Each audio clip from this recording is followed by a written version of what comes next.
Olá, meu irmão, minha irmã, eu te saúdo na paz do nosso Senhor Jesus Cristo. Que bom estar novamente com os irmãos para mais um dia de estudo bíblico. Nós estamos estudando o Apocalipse e hoje nós daremos a continuidade dos estudos. Nós estamos já estudando o capítulo 14. Lá nos estudos anteriores, nós vimos que João, ele é arrebatado em espírito e entra no céu. Então, João ele recebe algumas revelações de Jesus Cristo, de coisas que em breve vão acontecer. E nesta série de estudo do Apocalipse, então hoje nós continuaremos no capítulo 14. Então abra a sua Bíblia em Apocalipse, capítulo 14, e vamos dar o início a esses estudos. Muito bem. Após João ter aquelas visões da besta que emerge do mar e da besta que emerge na terra, no capítulo 14, ou seja, o poder político dos fins dos tempos e o poder religioso apóstata do fim dos tempos, agora, então, nós continuaremos ainda num interlúdio, um espaço para contar uma história dentro da história de Apocalipse, onde João passa a ter outras visões. Muito bem. A perseguição aos crentes ainda ela estava acontecendo. Estavam sendo mortos devido à fé.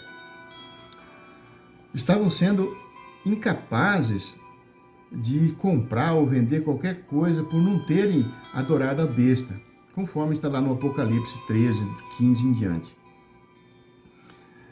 Então Deus, ele encoraja João, lembrando que os crentes, eles tinham sido selados. E lembra também João de tudo que os crentes iriam receber no futuro, lá no céu. E aqui no capítulo 14, começa um triunfo dos crentes. E João, ele escuta vozes de anjos com advertências e também com condenações. Então, para facilitar o estudo de hoje, nós vamos dividir o capítulo 14 em 3 partes. Vamos dividir os 144 mil redimidos, outra parte será os 3 anjos e as vozes, e o terceiro ponto será o tempo da ceifa e da vindima. Então, iniciando a leitura, no versículo 1, a palavra fala assim: Olhei e eis o Cordeiro em pé sobre o monte Sião, e com ele 144 mil, tendo na fronte escrito o seu nome e o nome de seu Pai. O Cordeiro, aqui nesse versículo, representa o Cristo. O monte Sião é Jerusalém, o Jerusalém celestial, aquela terra prometida. Aqui fala de 144 mil, que são os que reconhecem Jesus como o único suficiente Salvador durante aqueles 7 anos de tribulação, após o arrebatamento. Então, eles recebem então a marca de Cristo.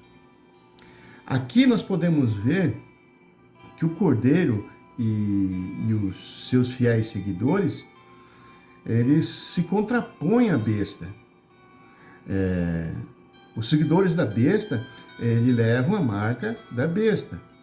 E os 144 mil, a igreja cristã, então ela leva a marca de Cristo e do Pai.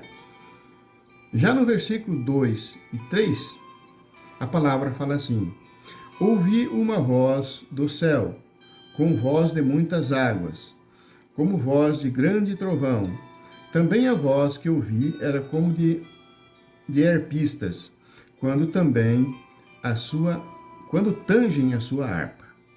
Entoavam um novo cântico diante do trono, diante dos 4 seres viventes e dos anciãos.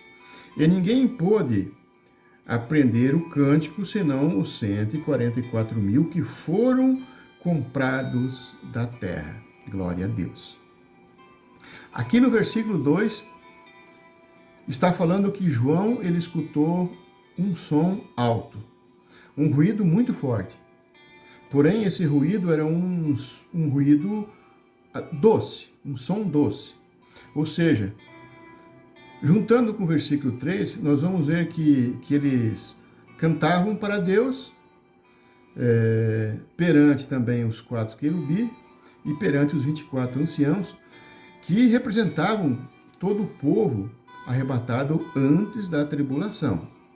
Este cântico novo, somente os que foram salvos depois da tribulação que pode apresentar, porque somente eles passaram por aquela situação. Até mesmo os anjos, os querubins, eles não podiam cantar, eles não passaram por aquela situação. O cântico novo, então, é a alegria dos que foram remidos. Uma pessoa não salva é incapaz de reconhecer este cântico. No final do versículo 3, a palavra fala, aqueles que foram comprados da terra.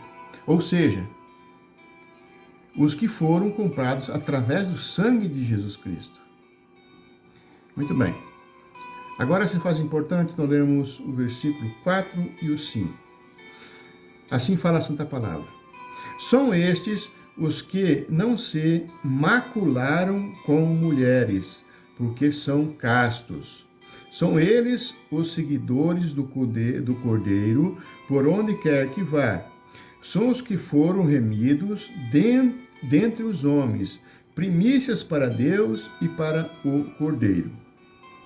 E não se achou mentira na sua boca, não tem mácula. No versículo 4 fala de virgens. Aqui, esses virgens, significa que eles são ao contrário dos desviados, da devassidão da besta, que fala lá no capítulo 17. Virgens, eles são virgens porque eles não tinham se envolvido com o sistema mundano, com o sistema pagão. Eles não cometeram adultério espiritual. E para entender melhor, é interessante ler Jeremias 3,6 e Oséias 2,5, que fala sobre este assunto. Então, eles foram fiéis a Cristo, e então eles se contrapõem ao adultério da Babilônia e da igreja apóstata. E eles seguem Cristo, eles seguem o Cordeiro, ou seja, seguem as recomendações de Cristo e os exemplos que Cristo dá. No versículo 5, que fala assim, e não se achou mentira na sua boca, não tem mácula, é o contraste com os prodígios mentirosos da besta, que está lá no capítulo 13, versículo 14. Então, assim, aqui nós acabamos a primeira parte do estudo do capítulo 14. Agora, então, nós veremos o segundo assunto, que são 3 anjos que proclamam o juízo de Deus. Nesta parte do estudo, nós vamos ver 3 anjos aparecendo sucessivamente. E eles vão mostrar a diferença do destino do grupo dos crentes e dos não crentes. No versículo 6 e 7, que é a voz do primeiro anjo, fala assim: viu outro anjo voando pelo meio do céu, tendo um evangelho eterno para pregar aos que se assentam sobre a terra, e cada nação, e tribo, e língua, e povo, dizendo em grande voz: temei a Deus e dai-lhe glória, pois é chegada a hora do seu juízo. E adorai aquele que fez o céu e a terra, e o mar, e as fontes das águas. Nestes 2 versículos, nós vemos a proclamação do Evangelho. Proclamação do Evangelho a toda criatura. E também vimos o juízo. Aqui eu quero fazer um comentário paralelo ao estudo. Muitas pessoas elas acham que o Evangelho tem que ser de conhecimento de toda criatura antes de se iniciar o processo do fim do tempo, ou seja, antes do arrebatamento. Mas não é assim. Isso vai ocorrer apenas após o arrebatamento, conforme está no versículo 6 e 7. E nós, associando esses versículos 6 e 7 com as leituras do Evangelho de Mateus 24 e 14 e Marcos 13, 10, essa proclamação do Evangelho, nós veremos que já foi realizada, porque nós já temos a Bíblia, já foi publicada, já foi noticiada, foi anunciada a palavra de Deus. Apenas ela não chegou no conhecimento de alguns. Então, a função do anjo, desse anjo aqui da visão de João, será fazer com que todos saibam da palavra de Deus. Mas isso é após o arrebatamento. Eu vou dar um exemplo bem simples. Esse exemplo eu escutei do professor Mário Persona. Ele falou o seguinte: quando o governo federal ele publica um novo salário mínimo, apesar de não ter lido o Diário Oficial, lá no final do mês todos vão saber que teve aumento. Assim é a palavra de Deus. Ela foi publicada na Bíblia. Alguns não leram, mas lá na frente todos ficarão sabendo através do anúncio do anjo. Muito bem. Partindo para o versículo 8, nós veremos o anjo da condenação, que já é a segunda voz. A palavra fala assim: seguiu-se outro anjo, o segundo, dizendo: caiu a grande Babilônia, que tem dado a beber a todas as nações do vinho da fúria da sua prostituição. Quem que caiu? Foi o império inimigo do povo de Deus. Aquela cabeça que foi ferida mortalmente, que agora novamente tinha ressurgido. E agora ela vai cair novamente. Então, por isso, aqui o anjo está falando caiu. Caiu no passado, ressurgiu no Apocalipse e durante o Apocalipse também vai perder mais uma vez. A palavra fala assim: a grande Babilônia, que tem dado de beber a todas as nações, do vinho da fúria da sua prostituição. Nós podemos comparar essas palavras com as palavras do profeta Jeremias, lá no capítulo 51, 7, que fala assim: a Babilônia era um copo de ouro na mão do Senhor, o qual embriagava a toda a terra. Do seu vinho beberam as nações, por isso as nações enlouqueceram. Misericórdia. Então, já partindo para o versículo 9, se faz interessante ler do 9 ao 12, onde a palavra ela fala assim: seguiu-se a esses outros anjos o terceiro, dizendo em grande voz: se alguém adora a besta e a sua imagem e recebe a sua marca na fronte ou sobre a mão, também esse beberá do vinho da cólera de Deus, preparado sem mistura no cálice da sua ira, e será atormentado com fogo e enxofre diante dos anjos e da presença do Cordeiro. A fumaça do seu tormento sobe pelos séculos dos séculos e não tem descanso algum, nem de dia nem de noite. Os adoradores da besta e da sua imagem, e quem quer que receba a marca do seu nome. Muito bem.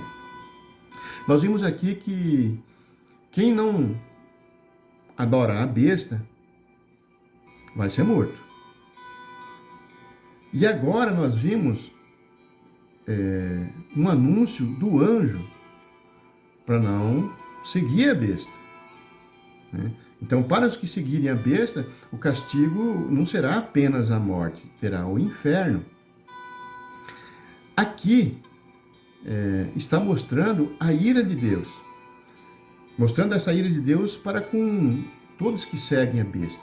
Pessoas que deixam de adorar a Deus para acreditar no anticristo, no falso profeta.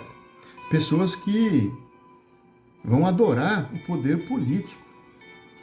O anjo está mostrando o castigo eterno para essas pessoas. E ele também está mostrando que é o momento dos crentes perseverarem na palavra de Deus. Muito bem. Prosseguindo para o versículo 13. Aqui no versículo 13, os anjos já tinham falado.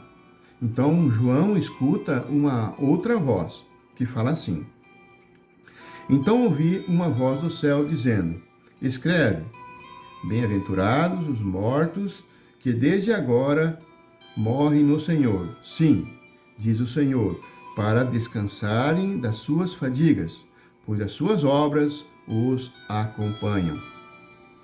Vejamos aqui que João, ele foi instruído a escrever. Então aqui está dando uma importância no assunto dessas palavras que foram faladas. A vida nossa se acaba, recebemos o descanso. Mas as obras que fizemos durante a vida nos acompanham para ser apresentadas para Deus, em forma de galardão.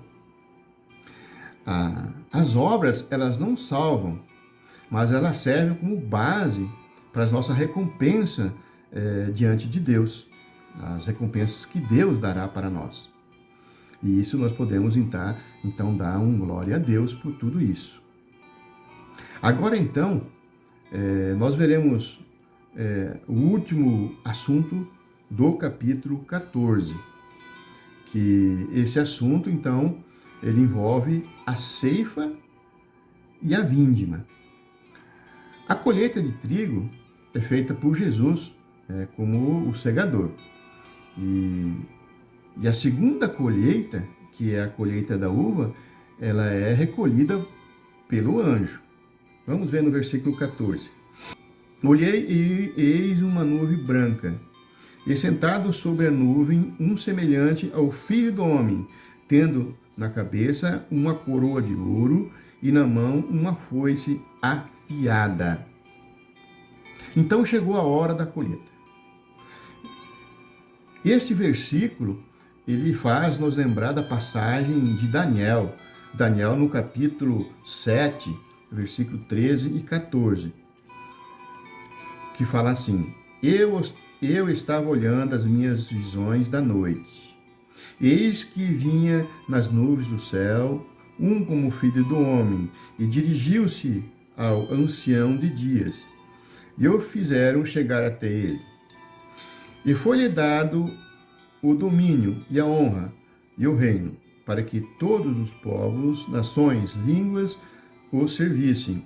O seu domínio é um domínio eterno, que não passará, e o seu reino tal que não será destruído. Glória a Deus. Então agora, João, ele vê Cristo, vê o Filho de Deus, e esperando então aquela ordem divina para iniciar a colheita. No versículo 15, a palavra fala assim: Outro anjo saiu do santuário, gritando em grande voz para aquele que se achava sentado sobre a nuvem: Toma tua foice e ceifa, pois chegou a hora da ceifa, visto que a seara da terra já amadureceu. Aqui, então, o anjo, ele traz uma ordem de Deus, convocando Jesus a colher os seus. A palavra fala que a seara da terra está madura. Esta expressão, a seara da terra está madura, pelo Antigo Testamento, significa que é a hora do julgamento divino. E nós podemos chegar a esta conclusão quando nós lemos Jeremias 51:33 e Oséias 6:11, e mesmo também Joel 3:13. Já no versículo 16, a palavra fala assim: E aquele que estava sentado sobre a nuvem passou a sua foice sobre a terra, e a terra foi ceifada. Aqui nesse versículo nós podemos ver a igreja redimida, ela foi completada. Então Jesus, ele recolhe como se fosse uma colheita. Seguindo os estudos, já partindo para o versículo 17, vamos ler do 17 até o 19. Então, nós podemos ver o seguinte: então saiu do santuário, que se encontra no céu, outro anjo, tendo ele mesmo também uma foice afiada. Saiu ainda do altar outro anjo, aquele que tem autoridade sobre o fogo, e falou em grande voz ao que tinha a foice afiada, dizendo: toma tua foice afiada e ajunta os cachos da videira da terra, porque as suas uvas estão amadurecidas. Então o anjo passou a sua foice na terra, e vindimou a videira da terra, e lançou-o no grande lagar da cólera de Deus. Essa visão da vindima, ela está se referindo à colheita dos maus. A palavra fala que lançou no grande lagar da ira de Deus. Aqui, neste versículo, nós podemos ver a terrível ira de Deus. Uma colheita que é pisada. As ordens de Deus, elas partem através de um anjo para outro anjo que tinha o poder sobre o fogo. E a ordem era para recolher os ímpios. E já chegando no final do estudo do capítulo 14, vamos ver o versículo 20, que ele fala assim: e o lagar foi pisado fora da cidade, e correu sangue do lagar até os freios dos cavalos, numa extensão de 1.600 estádios. Vamos analisar essa palavra. O lagar foi pisado fora da cidade.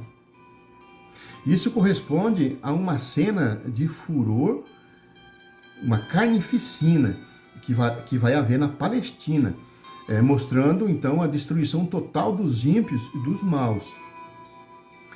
Aqui fala de 1.600 estádios. Isso significa que é uma destruição total da terra. Também tem uma expressão fora da cidade. Isso significa que o povo de Deus ele está livre dessa ira que caiu sobre os ímpios. O povo de Deus já fora recolhido por Jesus neste momento. Também fala dos cavalos.